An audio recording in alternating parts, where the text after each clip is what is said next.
नमस्कार, बहुत बहुत स्वागत आपका अनादि टीवी पर। मैं हूं आपके साथ पारुल। सत्ता का महासंग्राम देख रहे हैं आप।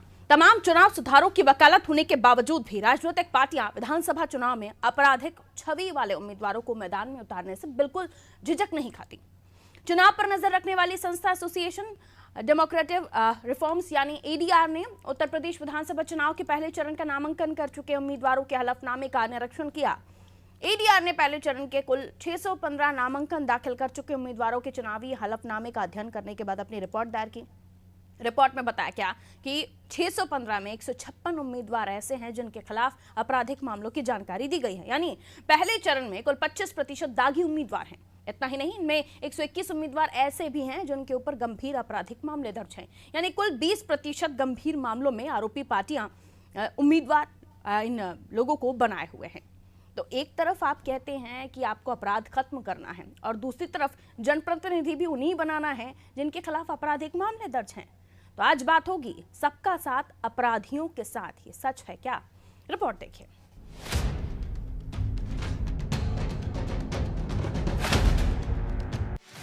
कोई ऐसा रहा नहीं दागियों के दाग जिस पर लगे न हो। तमाम राजनीतिक दल भले ही एक दूसरे पर अपराध बढ़ाने का आरोप लगाएं, अपराधियों को संरक्षण से लेकर अपराध को बढ़ावा देने का आरोप एक दूसरे पर लगाएं, महिला अपराध पर चिल्ला चिल्ला कर विलाप करने वाले ये दल क्या वाकई अपराध और अपराधियों से इतनी ही नफरत करते हैं जितना गुस्सा उनके प्रचार प्रसार या बयानों में सुनाई देता है? दरअसल हकीकत इससे कोसों दूर है। एडीआर की रिपोर्ट में बड़ा खुलासा हुआ है। रिपोर्ट के मुताबिक यूपी विधानसभा चुनाव के पहले फेज में 623 प्रत्याशी मैदान में हैं। पहले फेज में 515 प्रत्याशियों में से 115 प्रत्याशी अपराधी प्रवृत्ति के हैं। 615 प्रत्याशियों में से 20% प्रत्याशियों पर गंभीर आरोप हैं। पहले फेज के चुनाव में सपा में सबसे ज्यादा अपराधी प्रवृत्ति के प्रत्याशी हैं। पहले फेज के चुनाव में सपा के 28 में से 21 प्रत्याशियों पर केस दर्ज है। दूसरे नंबर पर आरएलडी के प्रत्याशियों पर आपराधिक आरोप है। आरएलडी के पहले फेज में 29 में से 17 प्रत्याशियों पर केस दर्ज है। बीजेपी के 57 प्रत्याशियों में से 29 प्रत्याशियों पर अपराध के केस दर्ज है। बीएसपी के 56 प्रत्याशियों में से 19 प्रत्याशियों पर आपराधिक मामले दर्ज हैं। आम आदमी पार्टी के 52 में से 15 प्रत्याशियों पर आपराधिक मामले दर्ज हैं। 515 प्रत्याशियों में से 6 प्रत्याशियों पर हत्या जैसे अपराध दर्ज हैं। समाजवादी पार्टी और भारतीय जनता पार्टी ने हमेशा ही आपराधिक छवि वाले नेताओं को बढ़ावा दिया, उनको चुनाव लड़ाया और उसके बाद जब सत्ता मिल गई तब उनके इशारों पर सुनियोजित अपराध कराने की पराकाष्ठा पार कर दी। तो जनता उत्तर प्रदेश की जानती है कि अपराधीकरण करने वाली दोनों दल ने उत्तर प्रदेश में सरकार बनाई और इनके सरकार के कार्यकाल में कई गंभीर धाराओं में दंगे हुए, मुकदमे हुए। ऐसी तमाम घटनाओं का श्रेय भारतीय जनता पार्टी को जाता है। जहां तक सवाल दागी उम्मीदवारों का है तो समाजवादी पार्टी ने अपराधियों को टिकट नहीं दिए हैं। हमारी पार्टी में कोई अपराधी नहीं है, लेकिन जहां तक सवाल सत्ताधारी दल का है तो उनके जो प्रत्याशी हैं वो सर्वाधिक अपराधी हैं, दागी हैं। पार्टी राजनीति के अपराधीकरण के खिलाफ सदैव से ही रही है और ये गंभीर विषय है। सभी राजनीतिक दलों को एक कंसेंसस इस पे करना चाहिए। चुनाव आयोग भी लगातार इस बात को लेकर के चर्चा करता है। मुझे लगता है कि यह विषय देश और प्रदेश सबके हित का है कि राजनीति में अपराधियों का प्रवेश न हो।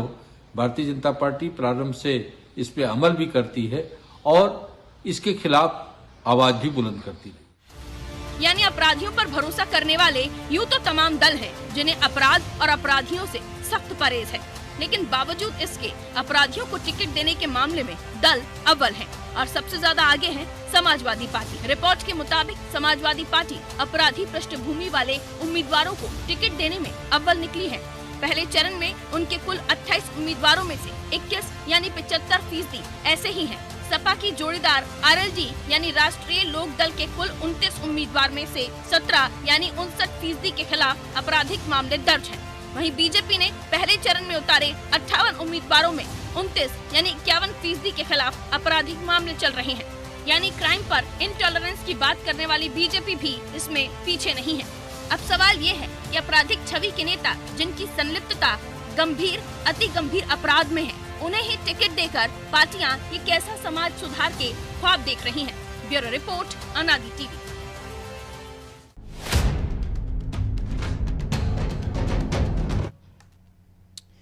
चलिए उन सवालों से आपको रूबरू करा देते हैं जिनके इर्द गिर्द ये चर्चा रहेगी। अपराधियों पर ये कैसा इंटॉलरेंस है, चाहे वो भारतीय जनता पार्टी का इंटॉलरेंस हो या वो सपा पार्टी का, किसी भी दल का हो, ये इंटॉलरेंस किस तरह का है जहां आप आपराधिक छवि के लोगों को टिकट बांट रहे हैं।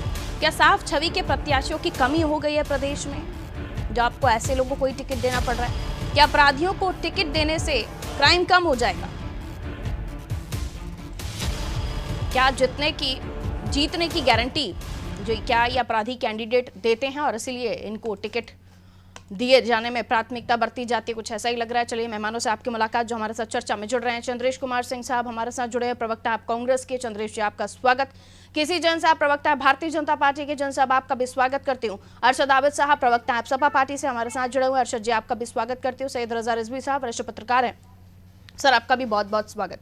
यूँ तो सर रिपोर्ट में कई सारी चीज़ें हमने बता दी हैं, लेकिन कई सारे ऐसे नाम हैं जिनकी लिस्ट में लेकर भी बैठी हूँ, जिनको ये तमाम दलों ने टिकट भी दिए हैं, वो आपराधिक छवि के हैं, उन पर वर्तमान में केसेस हैं, गंभीर धाराएं भी हैं। रजा रिजवी साहब, तो भला ये अपराध कम करने की दिशा में आगे बढ़ते बढ़ते अपराधियों को ही स्टिक पकड़ा रहे हैं। ये उस स्टूडेंट उस क्लास की तरह तो नहीं हो रहा है कि सबसे शैतान जो बच्चा होता है उसे ही स्टिक पकड़ा दी जाती है कि अब सबको सुधारो। देखिए पारुल जी, ऐसा है कि अभी उत्तर प्रदेश के अंदर योजना भवन के अंदर मुख्य चुनाव आयुक्त तो उनके साथ 2 चुनाव आयुक्त आए थे। उन्होंने प्रेस कॉन्फ्रेंस में बिल्कुल साफ बात कही थी कि साहब जो आपराधिक छवि के प्रत्याशी या कैंडिडेट चुनाव लड़ेंगे तो उनको कम से कम समाचार पत्रों में 3 बार प्रकाशन करना पड़ेगा और जो हमारा इलेक्शन कमीशन का ऐप है उस पर उनको लोड करना पड़ेगा और दूसरे अपने पार्टी के जो है अध्यक्ष को बताना पड़ेगा। मैं दरअसल इससे एक अलग बात बताना चाहता हूँ। अपराधियों की अपराधी छवि एक दूसरी चीज है। एक होता है मुल्जिम और एक होता है मुजरिम। मुल्जिम वो होता है कि जो जिसके केसेस चलते हैं अंडर ट्रायल, जिनके अंडर ट्रायल मुकदमे चलते हैं, यानी विचाराधीन कैदी, अगर उनके मुकदमे चल रहे हैं और सजा नहीं हुई है, सजा होने के बाद जो है वो मुजरिम होता है, मुकदमा चलने पर वो मुल्जिम होता है। ये सही है कि जो अपराधी प्रवृत्ति के लोग हैं, जो अपराधी छवि के जो अपराध कर रहे हैं, हीनियस क्राइम कर रहे हैं, 302 कर रहे हैं, 307 कर रहे हैं, बड़े मुकदमे हैं जिसमें डेथ सेंटेंस है, फिर लाइफ इम्प्रिजमेंट है, तो ऐसे मुकदमे के अगर अपराधी छवि के कैंडिडेट लड़ेंगे तो ये सही है कि समाज के अंदर एक बुरा असर जाएगा कि अगर हम भी अपराधी छवि के बनेंगे तो कोई ना कोई पार्टी हमें जो है ले लेगी और हमें जो है टिकट देगी, हम लड़ेंगे। लेकिन ये परंपरा हटनी चाहिए। लेकिन राजनीतिक पार्टियों ने नहीं हटाया, उन्होंने उसी को टिकट दिया और उसके साथ साथ राजनीतिक पार्टी को छोड़ दी। अभी कैराना में देखे जो हसन ने पर्चा दाखिल किया और गैंगस्टर में वो जेल गए, तो लग ये रहा था कि जिला निर्वाचन अधिकारी उसका पर्चा खारिज कर देंगे, लेकिन कैराना में हसन का पर्चा खारिज नहीं हुआ, वो ऑलरेडी कंटिन्यू होकर के चुनाव लड़ रहा है। तो इसके मतलब जब तक किसी को सजा नहीं हो जाती है तब तक हमें लगता है इलेक्शन कमीशन भी उसको करने से नहीं रोक पाएगा। लेकिन पार्टियों को चाहिए कि जो आपराधिक छवि के लोग हैं, चाहे उनकी सीट जीत रही हो चाहे हार रही हो, उनको टिकट ना दें। बिल्कुल, समाज सुधार की दिशा में सबसे बड़ा कदम तो यही होगा अगर वाकई आप चाहते हैं कि क्राइम रेट कम हो जाए। वरना चिल्लाते रहिए बयानों में, प्रचार प्रसार में, आपकी यात्राओं में कि क्राइम इन्होंने बढ़ा दिया, क्राइम उन्होंने बढ़ा दिया, लेकिन असल मायनों में तो ये दल खुद ही आगे ऐसे लोगों को कहीं ना कहीं कह सकते हैं कि आगे बढ़ा रहे हैं या आगे उन्हें और दिखा रहे हैं। आगे बढ़ते हुए भारतीय जनता पार्टी के पास नहीं, सपा के पास पहले जाऊंगी क्योंकि आंकड़े बताते हैं कि सपा इस मामले में अव्वल है। क्या कहिएगा अरशद आबिद साहब? अरशद आबिद जी को आवाज मिल रही है? माफ कीजिए, नदीम खान हमारे साथ हैं। नदीम जी स्वागत करती हूँ आपका। नदीम जी बताइए, आप मेरा सवाल सुन पाए? मैं आपसे पूछना चाहूंगी, जो रिपोर्ट्स हैं एडीआर की उसके हिसाब से बताया जा रहा है कि अव्वल तो सपा ही है क्रिमिनल्स को या आपराधिक छवि वालों को टिकट देने में।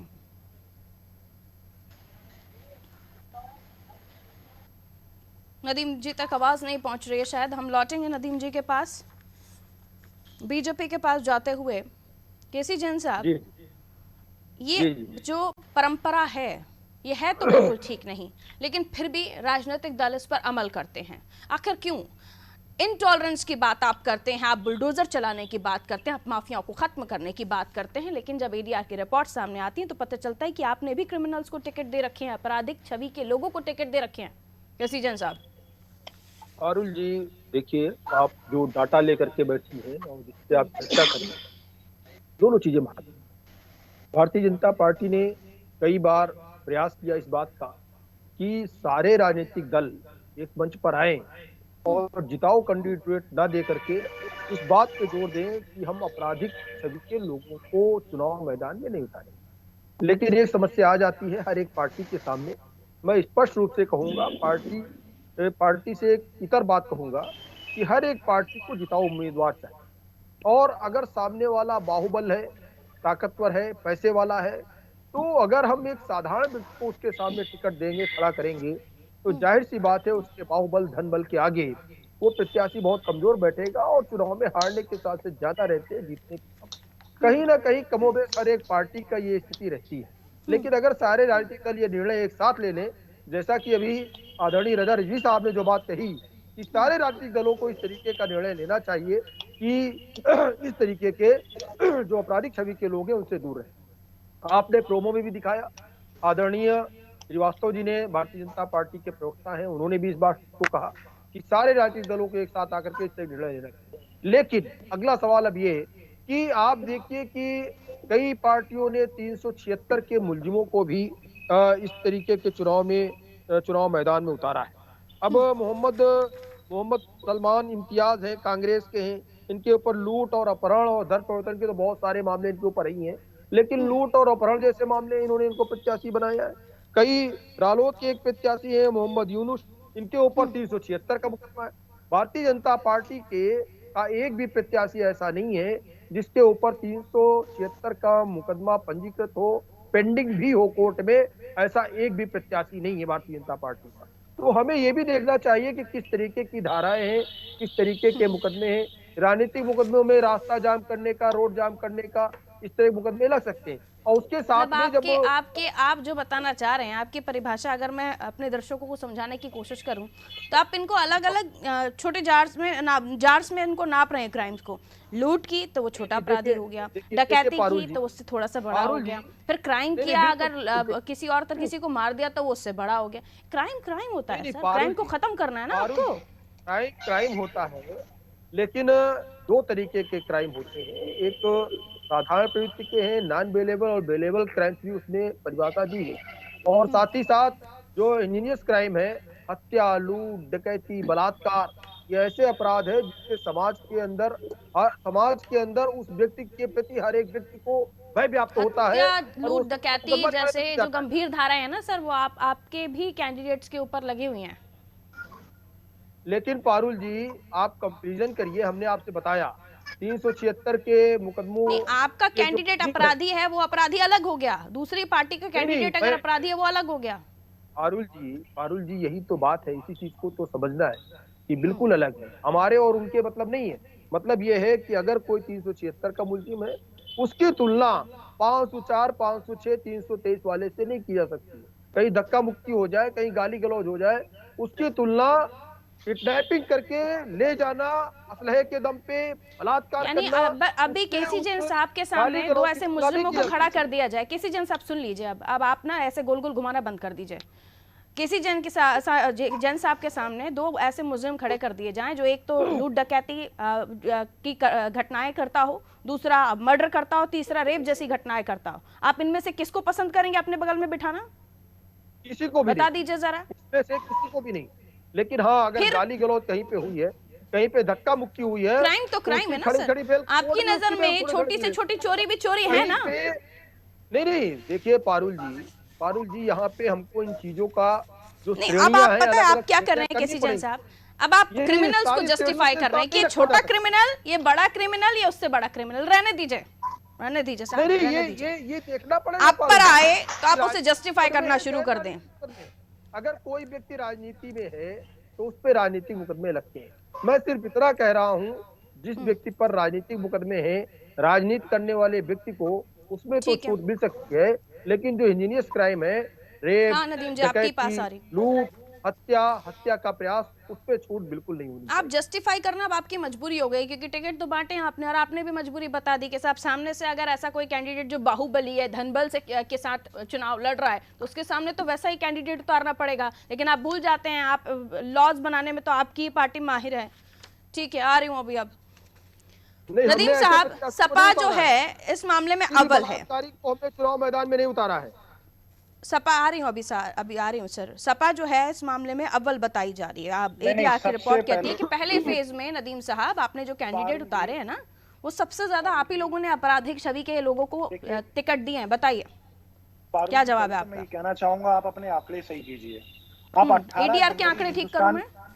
18 जनवरी हिंदुस्तान का अगर पेपर उठाते हैं आप, तो भाजपा के 100 टिकट में से 25 ऐसे प्रत्याशी हैं जिन पे आपराधिक मुकदमे दर्ज हैं। मैं सिर्फ पहले फेज के चुनाव की पश्चिमी उत्तर प्रदेश में जो पहला फेज है उसकी बात कर रही हूँ। अभी मैं उसी पे आ रहा हूँ, आप मेरी बात तो रखने का मौका दीजिए। और उसी श्रेणी में आते हैं केशव प्रसाद मौर्य जी, जो इनके उप मुख्यमंत्री हैं, और इनके मुखिया योगी आदित्यनाथ भी मुकदमे थे, कौन नहीं जानता, उन्होंने अपने मुकदमे वापस ले लिए। और देखिए, अगर 100 टिकट में 25 प्रत्याशी अगर मुकदमे वाले हैं तो ये रेशो चला जाता है 25%, यानी 25%। मुकदमे तो नेताजी पर भी 500 थे, उन्होंने वापस लिए। और अखिलेश यादव जी पर ये तो छोड़ दीजिए, इस मामले में आप दोनों का कॉलर मैला है सर, कि किसने कितने मामले, किसके राज्य में कितने मामले वापस हुए, इसको छोड़ दीजिए नदीम साहब। मुझे ये बताइए, अपराधियों को टिकट दिया है ना आपने, आपराधिक छवि वालों को जिन पर गंभीर धाराएं हैं नदीम साहब, सवाल सुनिए नदीम साहब, आपराधिक छवि वाले लोगों को टिकट दिया है ना सपा ने? आप मेरी बात, मैं बात रख रहा हूँ, मेरी बात रखने का मौका दीजिए। आप मुझे कहने दीजिए प्लीज, मुझे बीच में इंटरप्ट ना कीजिए। अब देखिए, मेरे अभी भाजपा के मित्र ने एक बात कही, धनबल बाहुबल। देखिए, समाजवादी पार्टी जनबल के साथ है, ना धनबल की बात करी ना बाहुबल की बात करी। और आप चिन्मयानंद जी, रालोद से आपका गठबंधन है नहीं है? एक सेकंड, केसी जैन साहब जरा अच्छा नाम गिनवा देते हो। नहीं है, मोहम्मद यूनुस बलात्कारी है। केसी जैन साहब एक सेकंड के उनको अपनी बात कर लेने दीजिए। केसी जैन साहब, आपका गठबंधन है, ये रालोद का प्रत्याशी है मोहम्मद यूनुस। कोई बेटी को आधी रात में नहीं जलाया जाएगा। क्यों बेटी को? खुद बलात्कारी है, बेटी को क्या बचाएगा? कुलदीप सेंगर कहाँ पे? खुद बलात्कारी है, बेटी को क्या अभी बचाएगा? पता है क्या कर रहे हैं आप लोग? आप लोगों की ऐसी नब्ज दब गई है अभी कि जिससे आप लोगों को भागना पड़ रहा है। मसला ये है एक्चुअली कि अब आप लोगों को भागना पड़ रहा है, आपकी ऐसी नब्ज दब गई है कि कानून हम सुधारने की बात करते हैं, हम बात करते हैं कि बेटियां हाथरस, सारी घटनाएं याद आ जाती है, और टिकट देने वक्त आप लोगों को ये कुछ नहीं याद आता। उनको हमने सजा दी। रुकिए जरा, रुकिए, मैं कांग्रेस की तरफ मूव कर रही हूँ। रुक जाइए नदीम जी, रुक जाइए। ये बीजेपी पर बात नहीं करनी है आपको सपा पर बात करनी है। बीजेपी से सवाल लेने का मेरा काम है। नदीम जी, आप बताइए, क्यों अपराधियों को टिकट देने की जरूरत महसूस हुई आप लोगों को? उनकी वजह तो उन्होंने बता दी कि धनबल बाहुबल वाले लोग सामने खड़े होंगे तो हमारी भी मजबूरी है। आपकी मजबूरी क्या थी? मौका दें, इन्हें बोलने दीजिए। किसी जैन साहब, ये आप इतनी बार जुड़ते हैं सर, आप तो जानते हैं डिबेट का डेकोरम इतने अच्छे से। जैन साहब रुक जाइए अब जरा। नदीम जी, बात कीजिए अपने। मैं आपके सामने आंकड़े रख रहा हूँ। 18 जनवरी हिंदुस्तान ने अपने पेपर में निकाला कि भाजपा के 100 टिकट में से 25 उम्मीदवार, वो सवाल मैं पूछ लूंगी नदीम साहब, वो सवाल मेरा काम है भारतीय जनता पार्टी से पूछने का। मैं बखूबी अपना काम जानती हूँ। सपा ने टिकट अपराधियों को दिया, उसके पीछे की वजह बताइए, समय खराब मत कीजिए। जब मुखिया आपराधिक होगा तो आप इनके उम्मीदवारों से आरोप नहीं, जनता के बीच में आप जाएंगे तो बताएंगे इतने लोगों को अपराधी। नदीम साहब, आप मेरे सवाल पर बात नहीं कर रहे हैं। बोलना पड़ेगा। नहीं जैन साहब, एक सेकंड। नदीम साहब, आप सवाल पर बात नहीं करना चाह रहे, आप सवाल पर बात नहीं करना चाह रहे। नब्ज दब गई है आपकी वो नब्ज दब गई है इस वक्त जिस पर आप बात नहीं कर पाएंगे। आप बात नहीं कर पाएंगे उस नब्ज पर। आप बेटियों को रात में जलाया जा रहा है, आप चुप है। बेटियों, अरे मोहम्मद, आपने क्यों टिकट दे दिया ऐसे अपराधियों को? अंतिम दर्शन आप बताइए ना नदीम जी, जवाब नहीं है अभी आपके पास। नदीम जी, आप सवाल पर बात नहीं करेंगे, मुझे माफी के साथ आपसे इजाजत लेनी पड़ेगी। ऐसे नहीं चलेगा, ऐसे नहीं चलेगा नदीम साहब। सवाल पूछो मुकदमा, जवाब मांगो मुकदमा, ठीक है, मैं कांग्रेस की तरफ मूव कर रही हूँ। चंद्रेश जी, आवाज मिल रही है आपको? जी चंद्रेश जी, इस लड़ाई में या इस जंग में आप लोग भी मैदान में हैं, लेकिन जिस चीज को लेकर हम चर्चा कर रहे हैं इसमें आप भी पीछे नहीं है सर, क्या कहेंगे? मैम, हर जंग का अपना एक वसूल होता है और कांग्रेस पार्टी ने आचार संहिता के लागू होने से पहले ही ये वादा किया था कि उत्तर प्रदेश विधानसभा चुनाव में हम किसी भी अपराधी को, माफिया को, गुंडा को, बलात्कारी को टिकट नहीं देंगे और 40% महिलाओं को टिकट देंगे। भारतीय जनता पार्टी और समाजवादी पार्टी के प्रवक्ता किस प्रकार से माफिया और गुंडे के नाम पर लीपापोती करने की नापाक कोशिश कर रहे थे, आज आपके माध्यम से उत्तर प्रदेश की जनता ने देखा। मैं पूर्वी उत्तर प्रदेश का एक उदाहरण आपके सामने रखता हूं। पिछले 30-32 साल का इतिहास उठाकर पढ़िए और देखिए कि उत्तर प्रदेश में गैंगवार और अपहरण, मर्डर अपने चरम पर था और वो अपराधी जो इन सब मामलों में संलग्न थे, उनको संरक्षण देने का काम किसने किया? सपा, बसपा और भाजपा के लोगों ने। और इस बात का हम इनकार नहीं कर सकते। प्रत्येक राजनैतिक दल का ये नैतिक दायित्व बनता है कि वो एक नैतिक आचार संहिता बनाए और उसका ईमानदारी से पालन करे। गुंडों को टिकट देने से बचे। मेरा एक और भी महत्वपूर्ण बात मैं कहना चाहूंगा इस मामले में। तो बोल लीजिएगा, मेरी बात तो सुन लीजिए, मैं बोलने का मौका तो दे रही हूँ ना आपको। एक सेकंड रुकिए चंद्रेश जी।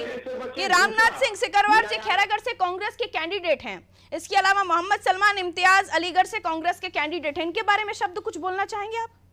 का मूल्यांकन करके उनको बाहर का रास्ता दिखाने का काम करे। अच्छा, इन्हें बाहर का रास्ता दिखाएंगे जिनको टिकट दे रहे हैं? मैडम एक बात ये जान जाइए, न्यायालय में मामला चाहे कितना भी लंबित हो, सामाजिक रूप से हम आप या राजनीतिक। चंद्रेश जी, रामनाथ सिंह सिकरवार खैरागढ़ कांग्रेस के कैंडिडेट।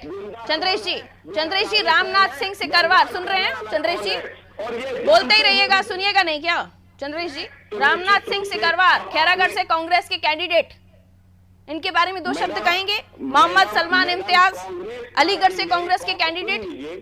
पिछले दिन कांग्रेस पार्टी ने लगभग 10 से अधिक उम्मीदवारों को बदले हैं। लगातार इस मामले की जांच चल रही है और यदि गलती से कांग्रेस आज हमारे जो पैनल में प्रवक्ता बैठे हुए हैं रजा रिजवी साहब, आज ये चाहते ही नहीं है कि इन्हें सवाल सुनाई दे। रुक जाइए, आप रुक जाइए चंद्रेश जी। रजा रिजवी साहब, आज ही हमारे जो पैनल में प्रवक्ता बैठे हुए हैं, इन्हें चाहते ही नहीं है कि आज इन्हें सवाल सुनाई दे। इन्हें सिर्फ आज अपनी बात करनी है, पहले से प्री डिसाइड हो जाता है कि हमें जाकर करना क्या है। के लिए एक बहुत बड़ी परेशानी ये है कि जितनी भी प्रदेश और देश में पार्टियां हैं, ये जो है पूरी गणित पे चलती है और ये चाहती है कितने मेले हम कितने सीट से जिता दें कि हम सरकार अपनी बना लें और उत्तर प्रदेश में 203 विधायक आ जाएं। तो ये जो गुणा भाग करते हैं, उस गुणा भाग में ये नहीं देखते हैं कौन अपराधी प्रवृत्ति का है, कौन 376 का है, कौन 302 का है, कौन 307 का है।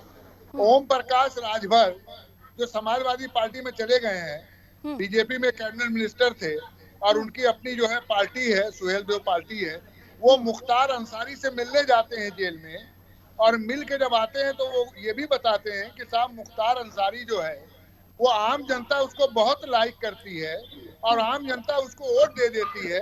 हम मिलने गए थे, तो अब जब ओम प्रकाश राजभर जो कैबिनेट मिनिस्टर रहे वो मिलने जाते हैं, तो वो खाली गणित का खेल है कि हमारे कितने मिले ज्यादा हो जाएं कि हमारा वजूद बन जाए। ये कोई राजनीतिक पार्टियां नहीं देख रहा है इस समय कि साम दाम दंड भेद तमाम चीजें अपना लेंगे, बस जीत चाहिए। 30 सेकंड बाकी मेहमानों को देते हुए सबसे पहले नदीम साहब आप इसे शुरुआत। 30 सेकंड देखिए, के लिए तो 203 विधायक आना चाहिए, 202 विधायक आना चाहिए। नदीम साहब 30 सेकंड के साथ मैं इजाजत दूंगी। अभी रजा साहब ने जेल की बात की, तो हर आदमी जानता है कुलदीप सेंगर से जेल में मिलने कौन गया। भाजपा के सांसद थे जो जेल में गए, जबकि इतने बड़े मुकदमा चल रहा था और इतनी गंभीर धाराएं थी। और कुलदीप सेंगर ने क्या नहीं किया पीड़िता के परिवार के साथ, सबके सामने, देश के सामने। उस बेटी को न्याय मिला, उस बेटी को क्यों अंधेरे में जलाना पड़ा, रात में जलाना पड़ा, क्या इसकी आवश्यकता? ये आप एक ही बात रिपीट कर रहे हैं बार-बार नदीम साहब, कंटेंट दूसरा भी लेकर आया कीजिए। मुख्तार अंसारी का जिक्र अभी रजा जी ने किया, तो मुख्तार अंसारी का जवाब ये कुलदीप सेंगर से तुलना करके दे रहे हैं। दोनों अपराधी हमारे लिए, दोनों जेल में हैं, दोनों के साथ उत्तर प्रदेश सरकार के साथ नहीं क्रॉस क्वेश्चंस नहीं। चंद्रेश जी 30 सेकंड। मैंने पहले भी कहा कि न्यायालय में मामला लंबित हो, सामाजिक स्तर पर राजनीतिक दल ये भली भांति जानते हैं कि कौन अपराधी है, कौन अपराधी नहीं है, और राजनीतिक दलों को बचना चाहिए। मैं कांग्रेस की तरफ से आपको आश्वस्त कर रहा हूँ। ठीक है, लेकिन मोहम्मद सलमान इम्तियाज इन्हें भी कांग्रेस ने टिकट दिया है, रामनाथ सिंह सिकरवार इन्हें भी कांग्रेस ने टिकट दिया और इन पर भी मामले दर्ज हैं, इस तरह की भी बातें निकलकर सामने आई हैं, तो इन पर भी आपको जवाब देना चाहिए था। लेकिन आप सभी लोग इस सवाल से बचते हुए नजर आए कि आखिर आप लोग क्यों अपराधियों को टिकट दे रहे हैं। दीजिए इजाजत, बहुत बहुत शुक्रिया आप सभी का हमारे साथ जुड़ने के लिए। तो उत्तर प्रदेश की सियासत, तमाम दल कहते हैं कि हम आएंगे तो क्राइम खत्म करेंगे, हम आएंगे तो बेटियां सुरक्षित रहेंगी। अभी वर्तमान में उत्तर प्रदेश में बीजेपी की सरकार, इनका भी यही दावा है। लेकिन अपराधियों को जनप्रतिनिधि बनाकर, उन्हें टिकट देकर, उन्हें आप पद सम्मान देकर क्राइम खत्म करेंगे, ये किस तरह से आप कोशिश कर रहे हैं, या फिर आप सोच रहे हैं कि अपराधियों का पद पर बिठा दीजिए, अपराधियों का पावर दे दीजिए जिन पर गंभीर धाराएं भी हैं, और आप क्राइम खत्म कर दीजिए। जनता समझदार है, जनता सब समझती है, और एडीआर की रिपोर्ट अब जो आ गई है, ये आंकड़े बताती हैं कि इस मामले में कौन कितना आगे है। दीजिए इजाजत, रखिए अपना ख्याल, नमस्कार।